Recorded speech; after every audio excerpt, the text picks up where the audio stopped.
Throughout the process of creating a short film, I've been updating a blog on WordPress.com. This is where I was able to publish the research that I'd conducted before starting the process of creating the short film. I was also able to update what stages I was in, such as the scripting and storyboarding processes.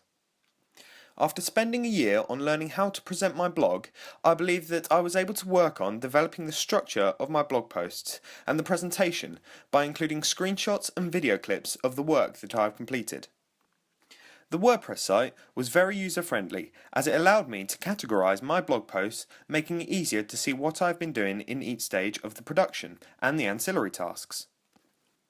When conducting research on short films, I mainly used YouTube.com. This is where I would find and analyse different short films published by other filmmakers. YouTube provided me with a wide variety of short films.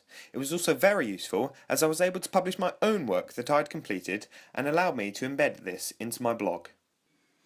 To embed documents, I also used Scribe.com, where I was able to add documents and include them into my blog. When conducting focus groups, I used two types of cameras. For my primary target audience, I used a Canon IXUS 170 compact camera. Then for my secondary target audience, I used a GoPro Hero 3, as I needed a wide-angle lens to include everyone in the shot. After my focus group, I then needed to create the storyboard of the film idea that my target audience had helped contribute to. This is a necessary process for me to plan out the narrative of my short film. When publishing my photos of my storyboard, I used a Canon EOS 60D camera. This allowed me to take good quality photos of the drawings to publish them on my blog. In the pre-production process, I also had to create the script of my short film. I would hand this out to my actors for them to learn what they have to do in the filming stages. Giving the script to my actors early saved me time in the filming stages, as they already knew what was happening when filming. When creating my script of my short film, I used scriptbuddy.com. This website was very easy to use, and I was able to create a script similar to the structure of a feature film. After completing both the storyboard and the script of my short film, I could begin the filming process. In the filming process, I used two types of cameras.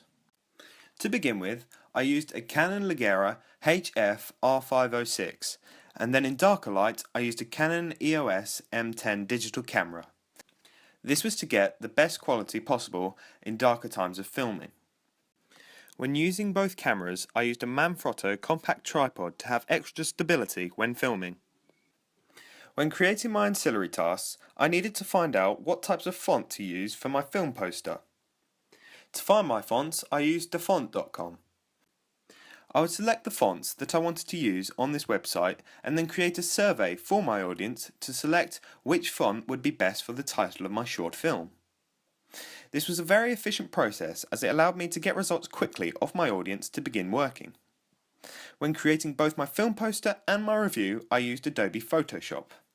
I decided not to use Adobe InDesign for creating my film review as I already had experience using Photoshop. With the help of tutorials on YouTube.com, I was able to add the conventional effects of drama film posters, such as the faded character in the background of my poster. When gaining audience feedback after my first edit, I needed to know how I could improve my film before the final edit. Therefore, I used focus groups, questionnaires and surveys. For my surveys, I wanted to get as many people as possible to see it. Therefore, I created a Twitter page especially for my film. On this, I shared the survey that I'd created on SurveyMonkey.com. On this website, I was able to target my audience specifically. During the post-production process, I used Final Cut Pro to edit my film on a MacBook. After using Final Cut Express for the last 3 years of media, this was a whole new experience for me. I was able to gain some experience from the preliminary tasks that I completed at the beginning of the coursework. However, I still had to learn how to add the effects onto the flashbacks, like the black and white tint, which has been used in the films that I have researched, such as TikTok. When creating my evaluation questions, I used the Voice Memos app on my iPhone to record the audio, and then edited my questions on both Final Cut Pro and iMovie. I had to use iMovie because my trial of Final Cut Pro had run out before completing this process. I gained the videos by using videograbby.com.